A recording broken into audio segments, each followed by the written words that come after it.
Kini ang Atraka Balita 943. Aing lokal nga balita. Bisan pa man wala palara sa niaging pininay tuig 2019 nga mosulod sa ikaupat nga pagka-provincial board member sa segundo distrito ning lalawigan sa Negros Oriental nga si Kani Vice Mayor sa Dakbayan Subaguete nga si Woodrow Makiling. Kainumduman nga si Makiling ana kini sa ikalima nga ihap sa provincial board member sa second district kaya ang napili kaniadto mao man si board member Baldado, board member Macias, board member Alviola og si board member Villegas. Sumala pa ni Makiling nga gamay na lang unta uhog na aron mahimo siya nga palaran nga bukal sa segundo distrito apan dako kini niya gyapog pasalamat sa katawhan sa taga segundo distrito ning probinsya sa Negros Oriental. Aniya ang iyang pamahayag. Uban pa mga kauban unya una sa tanan magpasalamat nga ining kagabuyon karon nakapadangat diha kaninyo sa mga damgo o mga tumong o tinguha para sa segundo distrito ni lalawigan sa Negros Oriental. Ako mo pasalamat kaninyo sa dakong pagtamod kay niadtong miaging piniliay last election. Bisan tuod wala ta makasakay sa barko sa kadaugan pero naata diha sa ikalima nga dapit. Gikalipay na kung dako uyamo tungod kay ako mang nakita nga ang ikaupat nga dapit mao si board member Marian Iscanio Villegas. Mutapos naman yang termino karong sunod tuig. So nalipay ra gyapon ko tungod kay naman ko sa ikalima. Buti pasabot niya kung mabakante na ang posisyon sa ikaupat nga dapit. Ang takos kung angayan nga ipuli mao gitong number 5. Muna siya. Kunya nalipay ko kay ako bang hinuktukan na malandong ko nganong nakakuha man ko number 5 nga bag-o pa man ko nga ni kandidato pagka board member niadtong ulahing eleksyon.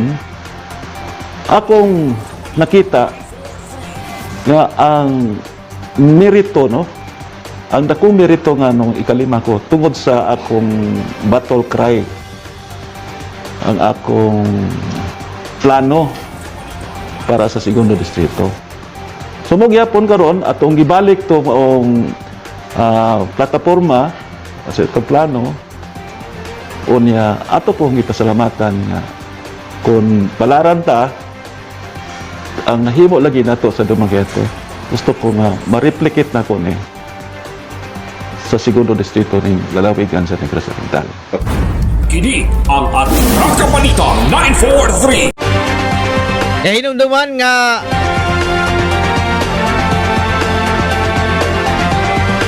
Hinumduman nga sa ikaduhang distrito ning probinsya sa Negros Oriental sa 70 ka mga barangay nga iyang nibisita panahon sa kampanya mao nga karong maabot pinili ay manginaot siya nga mahuman niya og bisita tanang kabaranggayan sa dili pa maabot ang bugno nga lugaynon.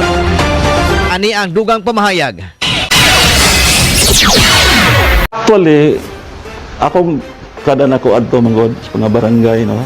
Ada mga poblasyon ka mabukid. Ako mo ginang i-record, but patang na ko na sa ako. Ipunbok na ko na siya kinsay kapitan.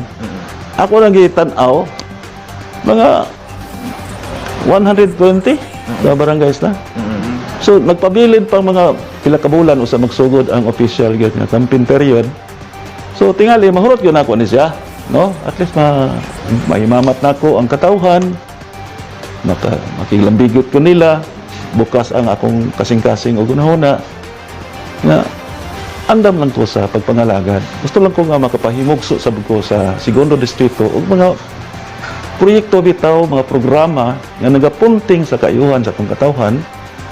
Karon dili lang kay sa Dumaguete ta dili tayo kalimtan hasta po sa segundo distrito. Kung makahimo ta paning kamutan nato ug mga programa nga nagapatumong sa kaayuhan sa katawhan sa segundo distrito. Kini ang Atraka Balita 943. Si kanhi Dumaguete City Vice Mayor Woodrow Makiling o karon official nga provincial board member candidate sa segundo distrito probinsya sa Negros Oriental eksklusibo. Inabi kinis Atraka Balita 943 News Team. Kini ang Atraka Balita 943. Ang matag katawhan adunay katungod mahibalo sa nagkadaiyang isyu manasyonal o lokal. Balita nga importanteng masayran ni Juan de la Cruz. Prinsipyo, katungod o baruganan tintugan. Kini ang Atraka Balita 943. Atraka Balita 943. Programa ngang tumong og tuyo mao ang pagpahibalo sa katawhan. Atraka Balita 943. Serbisyo publikong wala ipinili. Atraka Balita 943. Atraka Balita 943. Sa inyong mga radyo, Lunes hangtod Biyernes, alas 6:30 hangtod alas 8 sa buta diri lamang sa pinagapatas nga sibiyahan 94.3 City Light FM at Atraka Balita 943.